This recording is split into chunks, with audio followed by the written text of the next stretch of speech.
E aí, pessoal do Guerra da Informação, Rodrigo Schirmer aqui. Recebi essa missão do grande Oscar de vir aqui toda semana fazer um comentário ou um vídeo, né, com relação à batalha cultural. Semana passada eu disse que eu iria abordar aqui a obra Ilíada, né, atribuída ao grande Homero, né, Homero, poeta grego. A Ilíada, ela é importantíssima para o mundo ocidental. Por quê? Por que a importância da Ilíada? Porque ela é considerada a primeira obra da literatura ocidental. Dentro da Ilíada, que é composta por 24 cantos, dividida em 24 cantos, são mais de 15 mil versos, ela coloca ali todo o pensamento grego. E isso a gente tem que voltar no tempo, tem que voltar para aquele período e entender como pensava a civilização grega, né? Eram vários povos ali, em territórios muito próximos, divididos em vários reinos, né? No entanto, não tinham uma centralização, não era centralizado. O poder ele era descentralizado. Havia aquela questão da mitologia, ou seja, as condutas morais, né? Os valores que a civilização tinha, que as pessoas tinham, eram aquela mistura de relações sociais humanas com deuses. Então, os deuses estavam presentes em praticamente toda a sociedade, em todas as relações humanas. Antes de começar a Ilíada, que a Ilíada aborda principalmente a ira de Aquiles. Aquiles, um herói grego. Então, ela aborda e o período temporal em que ela ocorre é exatamente no último ano da guerra, no 10º ano, foi uma guerra de 10 anos, ela aborda 51 dias especificamente dessa guerra entre gregos e troianos. A obra abarca principalmente as questões de Aquiles e Agamemnon, mas tem descrições de batalhas épicas, questões humanas, questões que moldam, né, a alma humana. Antes de começar a fazer o comentário especificamente sobre a Ilíada, eu queria abordar questões anteriores, porque após a elaboração da obra, existiram várias outras fontes, várias outras obras que narram como a guerra começou, porque a Ilíada em si ela não narra o início da guerra nem o final da guerra, mas aquela guerra, né, a guerra de Troia, ela foi o ponto de partida ali para logo depois a civilização grega se tornar o que ela se tornou naquele período. Então a gente voltando agora para Aquiles, tá? Esse ponto que eu quero abordar.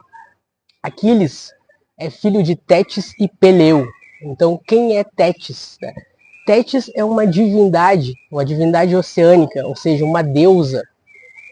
E em um determinado período lá um oráculo fez uma profecia, né? Ele profetizou que Tétis, né, quem casasse com Tétis seria deposto pelo filho, né, pelo fruto desse casamento. Então, com isso, Tétis, que era uma deusa, uma divindade, os deuses não queriam casar com ela, nenhum deus queria casar com Tétis por motivos óbvios, porque a profecia, o oráculo dizia que ele seria deposto, né, pelo seu filho, pelo fruto desse casamento. Então Zeus combinou o seguinte: bom, não vamos deixar a Tétis sozinha e tal, vamos arranjar um casamento para Tétis. E eles arranjaram um casamento para essa deusa. Eles escolheram Peleu, né? Peleu era um rei, né, de um território ali grego, era um rei já mais idoso. Eles fizeram esse arranjo e Peleu casou com Tétis. No casamento de Peleu com Tétis, foram convidados diversos deuses, diversas divindades e também os humanos, né? Ou seja, num casamento vai os amigos da noiva e os amigos do noivo. Dentre as divindades foram convidados as deusas Afrodite, Hera e Atenas.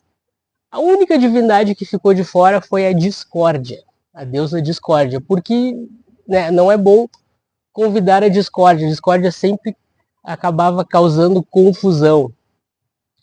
Com isso, né, a festa rolando, tudo tranquilo, todo mundo confraternizando, a Discórdia, não satisfeita, resolveu pregar uma peça nos convidados, né, nos noivos. Ela pegou uma maçã dourada, escreveu na maçã a seguinte frase: para a mais bela de todas, e jogou a maçã no meio da festa. Quando acharam a maçã no meio da festa, eles olharam aquela frase e resolveram, bom, mas para quem é essa maçã? Quem é a mais bela de todas, afinal? Né? Logo, né, Hera, Afrodite e Atenas reivindicaram a maçã. Não, eu sou a mais bela. Não, eu sou a mais bela. E ali já estava a discórdia causando confusão, né, causando discórdia. Como aquela situação não se resolvia, elas precisavam da opinião de um especialista. Então apelaram a Zeus, né, perguntando a Zeus quem era de fato a mais bela de todas. Zeus não queria entrar nessa confusão, né, e sabiamente ele disse, olha, não posso decidir isso. O único que pode decidir quem é a mais bela de todas é Paris. Paris é o mais belo dos homens, então Paris vai decidir quem é a mais bela de todas. Aí passa um tempo, eu estou trazendo aqui várias fontes, né, são várias histórias para a gente entender como se chega na Ilíada. Então ele mencionou Paris. Quem é Paris? Paris é nada mais, nada menos do que o príncipe de Troia, filho de Príamo. Príamo teve vários filhos, né, mais de 50 filhos, entre eles Heitor, Cassandra. Paris era um filho, um dos mais jovens. Também, né, no nascimento de Paris, um oráculo mencionou o seguinte, livre-se desta criança, Paris será a desgraça de Troia. Aquele primeiro ano, Príamo do nascimento do filho, Príamo não queria, né, abandonar o filho por causa do oráculo. Ele resolveu esperar um pouco, ele disse, não, vamos esperar, né? Enfim, passado alguns anos, ainda jovenzinho ali, eles resolveram abandonar Paris à própria sorte nas montanhas. Abandonaram Paris, ele ficou lá, foi achado por um pastor e foi criado, né, como filho de pastor e viveu durante muitos anos lá como filho de pastor. Não era mais príncipe de Troia. Isso segundo diversas fontes aí que, se a gente for mencionar, são muitas. Com isso, né, agora que eu coloquei Paris na história, vem Atenas, Hera e Afrodite, pois Zeus havia dito a elas que somente Paris iria decidir qual é a mais bela de todas. Então elas desceram do Olimpo, né, foram falar com Paris, Paris estava lá, né, cuidando de ovelhas, né, enfim, fazendo aquela vida de pastor. As deusas chegaram ali, abordaram ele e foram direto ao ponto, foram perguntar. Né? Trouxeram a maçã e falaram, olha, essa maçã aqui é a maçã dourada que irá para a mais bela de todas e só você pode decidir quem é a mais bela de todas. Obviamente Paris não queria decidir, né? Como que eu vou escolher entre as três deusas, né? É muito difícil, a questão de beleza é uma questão muito subjetiva. Até hoje em dia a gente fica meio perdido nessas questões, em concursos de beleza, às vezes a gente acha que uma é mais bela, outra, enfim, é complicado. Então, a primeira, né, deusa, Hera, ela resolveu convencer Paris. Ela disse assim, olha Paris, se você me entregar o pomo dourado, né, da mais bela, eu posso lhe dar o poder sobre todos os exércitos e reinos.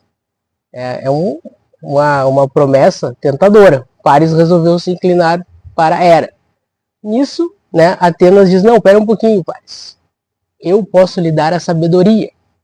E com a sabedoria, você pode conquistar vários reinos e exércitos. Né? Porque de que adianta você ter o poder se não souber usá-lo, né? Se não tiver inteligência para usá-lo?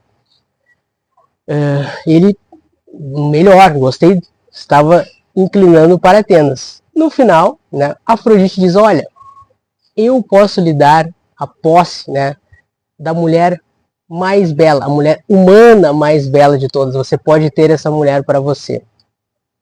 Paris pensou, nossa, vou ter a mulher mais bela de toda a Terra, então, né, esse é o melhor negócio. Ele se inclinou diretamente para Afrodite, aceitou a proposta de Afrodite e entregou a maçã dourada para Afrodite.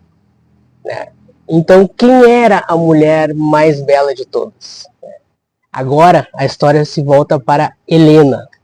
Vou contar para vocês quem é Helena.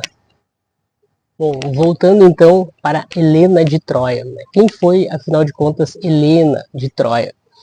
Como eu disse antes, a região da atual Grécia era uma região habitada ali por um povo, né, que tinha algumas características semelhantes, né, a cultura muito semelhante, porém eram diversos reinos, né? Esses reinos eles se uniam às vezes, né, em alguns acordos, e às vezes eles guerreavam entre si. Então não havia uma união, né, uma união definindo exatamente ali o povo grego, né, a civilização grega. Eles tinham costumes semelhantes, né, eles tinham compartilhavam da mesma ideologia, né, a mitologia, né, os deuses eram os mesmos, mas enfim, havia desavenças entre eles, né. Quem é Helena de Troia, afinal? Helena de Troia, né, ela era uma divindade, tá? Filha de Zeus com uma humana, né, uma rainha. Essa rainha teve outros filhos, entre eles Clitemnestra. Tá? Clitemnestra era a filha mais velha da rainha. Clitemnestra casou-se com Agamenon. Quem é Agamenon? Agamenon é simplesmente o rei de Micenas, né? A cidade, a época mais poderosa que tinha na região. Agamenon era um rei muito ambicioso. A sina dele pelo poder era gigantesca.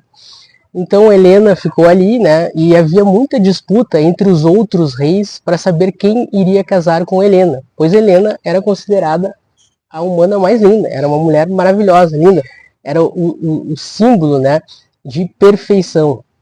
Então, os reis, né, vendo que iria dar confusão e haver muita disputa por Helena, eles resolveram se reunir, né, fazer uma reunião para decidir, olha, a gente vai acabar brigando por Helena, né, e essa briga por Helena vai acabar desgraçando, né, os nossos reinos. Então vamos fazer o seguinte, vamos fazer um sorteio entre nós e o vencedor, né, se casará com a bela Helena.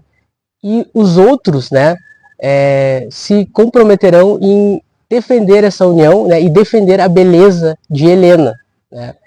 Então, nisso foi feito o sorteio. Quem venceu o sorteio foi Menelau. Menelau era o irmão de Agamenon, né? Menelau, rei de Esparta, né? Uma cidade guerreira, uma cidade dada à guerra, né? Esparta já teve em guerra com Troia, enfim, com outras cidades. Helena casou-se com Menelau. Aí é que está a questão. Passados muitos anos, Afrodite resolveu então, né, descer de volta do Olimpo e cumprir a promessa que ela havia feito a Paris. Ele disse: Paris, chegou a hora de você, né, tomar posse, digamos assim, da mulher mais bela de todas. A Afrodite desceu, né, foi falar com Paris e explicou para ele: ó, eu vou dar os meios aqui para você conseguir isso. Então o Paris, naquela época, ele era príncipe, ele fazia diversas viagens entre os reinos. Numa dessas viagens ele foi para Esparta, né, eles estavam negociando um acordo de paz, e Afrodite, né, com as suas artimanhas ali, conseguiu fazer com que Paris conseguisse raptar Helena. Com isso, né, com o rapto de Helena, Paris a raptou, colocou numa nau e navegou para Troia. Então, aí é um ponto importante, tá? Que é um ponto fundamental para a gente entender, né, esse mito fundacional da civilização grega. E aí eu não entro em si na história, na narrativa da Ilíada, mas é importante vocês entenderem o contexto, tá? No próximo vídeo eu vou explicar aí de fato como se deu o desfecho ali da guerra, como se deu a Ilíada, como é a narrativa. Então, os reis, né, com o rapto de Helena, Menelau chamou Agamenon, né, disse: olha só, Helena foi raptada, né, nós precisamos ir resgatá-la. Então, eles tinham um pacto, né, de defender a Helena, defender a beleza. Reuniram todos os reinos, né, foram de reino em reino, arrecadando ali os reis e soldados, e pegaram suas naus e rumaram para Troia. Então, o que eu quero explicar para vocês com isso? Que a guerra de Troia, tá, e todos os desfechos, né, o que aconteceu antes e o que aconteceu depois, foi justamente um mito fundacional da civilização grega, que depois evoluiu para tudo que a gente tem hoje, né? Principalmente para a existência do Ocidente, porque eram vários povos ali que tinham semelhanças, que tinham características comuns, mas no entanto eles nunca se uniram para nada. E a Guerra de Troia uniu, né, todos esses povos gregos com um objetivo comum. E esse objetivo era simplesmente o resgate da beleza. Então, com isso, né, com essa união e com o desfecho da Guerra de Troia, deu-se início à civilização grega. Por isso, a importância, né, da Ilíada, principalmente, que narra, né, os fatos da guerra, que é uma obra-prima sobre ciência política, sobre poder, sobre alma humana, né, sobre relações sociais, sobre vingança, sobre amor, sobre ódio, enfim, tudo aquilo que a gente tem na nossa alma, né, tudo aquilo que a gente tem no nosso cerne, tudo aquilo que a gente sente. Então é importante, né, para vocês entenderem isso, entenderem como foi, digamos assim, fundada a civilização ocidental, né, e justamente com essa obra aí, ela é uma obra de início, é uma obra de difícil leitura para quem não conhece mitologia grega, então eu sugiro que antes de ler a Ilíada, vocês procurem saber, pelo menos ali ter uma noção de mitologia, né, que saber quem são os deuses envolvidos na guerra, porque a guerra, a narrativa da Ilíada, ela narra, a gente tem que voltar para o contexto histórico. Então os deuses interferem na guerra, os deuses lutam junto com os homens, né? Os deuses aconselham os homens, modificam as coisas. Então é um cenário, para quem não está acostumado com esse tipo de narrativa, principalmente poesia épica, pode ficar confuso, né? Então a explicação principalmente dos deuses na civilização grega é tudo aquilo que o homem não consegue explicar, tudo aquilo que é grandioso, ou tudo aquilo que é ruim, ou tudo aquilo que não tem uma explicação, digamos assim, científica, eles construíam uma narrativa aí mitológica para dar essa explicação. Então era muito comum você ver a menção a deuses, né, em diversas situações. Então, pessoal, é isso. Eu acho que esse é o início que eu queria colocar para vocês aí, introduzir vocês, pelo menos, esse assunto, para no próximo vídeo explicar ali a Ilíada. Eu quero explicar com uma linguagem mais atual. Eu quero trazer cenas do filme Troia, quero trazer frases do filme para poder fazer uma análise mais completa e mais próxima da nossa realidade. Abraço a todos, fiquem com Deus.